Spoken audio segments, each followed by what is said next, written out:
नमस्कार सभी को। और आज मैं यहाँ ना किसी की जीत ना किसी की हार, ऐसे किसी मुद्दे पर कौन अच्छा कौन बुरा, इस बारे में कोई बात नहीं करने वाला हूँ। आज मैं इस बारे में बात करने वाला हूँ जो नेपाल टीम के कोच है अब्दुल्ला अल मुतैरी, तो मैं उनके बारे में बात करने वाला हूँ।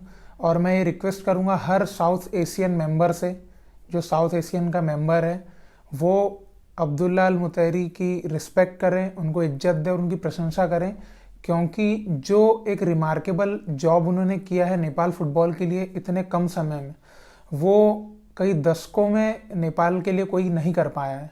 तो एक बहुत बड़ा अचीवमेंट उन्होंने नेपाल को दिया है। तो इस बात के लिए उनकी बहुत प्रशंसा होनी चाहिए और उनकी बहुत इज्जत भी होनी चाहिए।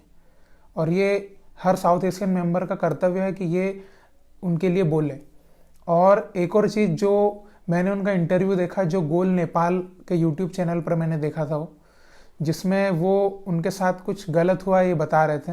तो जैसा कि उन्होंने उस इंटरव्यू में दिखाया भी है, कुछ rules and regulations and one mail from safe, उसको देखते हुए कहीं ना कहीं समथिंग इज रॉन्ग। अगर ये चीज़ में जो भी इन्वॉल्व है, अगर वो इंडिया से कोई इन्वॉल्वमेंट हो किसी का, या बांग्लादेश से इन्वॉल्वमेंट हो, या किसी का भी इन्वॉल्वमेंट हो।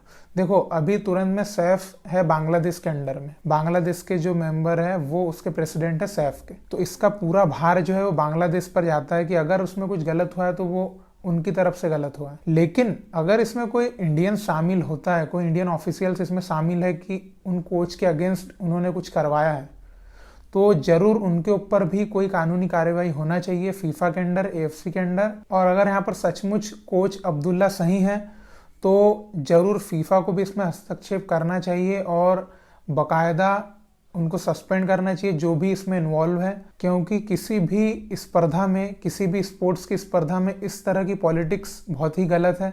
नेपाल के कोच ने ऑलरेडी नेपाल में पॉलिटिक्स को सह चुके हैं, वो जुलाई में आई थिंक रिजाइन कर चुके थे, लेकिन उनको वापस टीम में लाया गया। तो कहीं ना कहीं एक इंसान जो ना नेपाली है ना साउथ एशियन है, अगर वो साउथ एशियन डेवलपमेंट के लिए कुछ करना चाह रहा है और उनके अगेंस्ट अगर कुछ भी गलत किया जा रहा है, तो ये हर साउथ एशियन मेंबर का कर्तव्य है कि वो गलत को रोका जाए। और अगर उसमें कुछ गलत करने वाले लोग हैं तो उनके खिलाफ बोला जाए। देखो मुझे पर्सनली नहीं पता सैफ के क्या रूल्स है, एएफसी के क्या रूल्स है कार्ड के ऊपर या सस्पेंशन के ऊपर, लेकिन मेरा ये कहना है कि अगर कुछ गलत है तो वो गलत है। और इसमें कोई भी इन्वॉल्व हो, चाहे वो हमारे देश का इन्वॉल्व हो या कोई नेबर कंट्री का इन्वॉल्व हो, उसके खिलाफ कार्रवाई होना चाहिए, ये मेरा कहना है। मेरे मैसेज को कोई भी गलत प्रारूप न दिया जाए, ठीक है। और मैं सभी से दरख्वास्त करूंगा जो भी इस बारे में बोल सकते हैं, आवाज उठा सकते हैं, जरूर इस बारे में बोलें। क्योंकि हो सकता है कि ये आज नेपाल के कोच के साथ हुआ, कल किसी और कंट्री के साथ भी हो सकता है। और आज ये सैफ में हुआ है, कल एएफसी लेवल पर भी हो सकता है। इसमें कोई बहुत बड़ी वो बात नहीं है। और देखिए इस बात पे मुझे कोई बहुत बड़ी इन्वॉल्वमेंट नहीं लगती, इसमें कोई छोटी पॉलिटिक्स इन्वॉल्व है। क्योंकि देखिए बहुत बड़ी पॉलिटिक्स करने की जरूरत यहाँ पर है नहीं। और अगर आप में से कई सोचेंगे कि ये इंडिया ने बदलवा दिया होगा रातों रात और ये सब चीजें, इंडिया को ऐसा करने की क्या जरूरत है।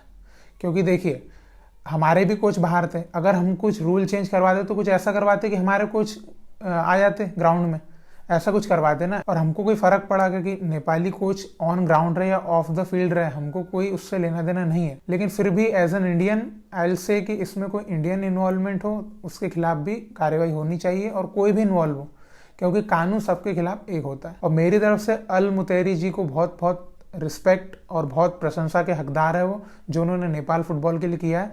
और ऐसे ही लोगों की ज़रूरत है साउथ एशियन फुटबॉल को डेवलप करने के लिए, जो अपने से ज़्यादा फुटबॉल के लिए सोचें। तो बस मेरा यही कहना था।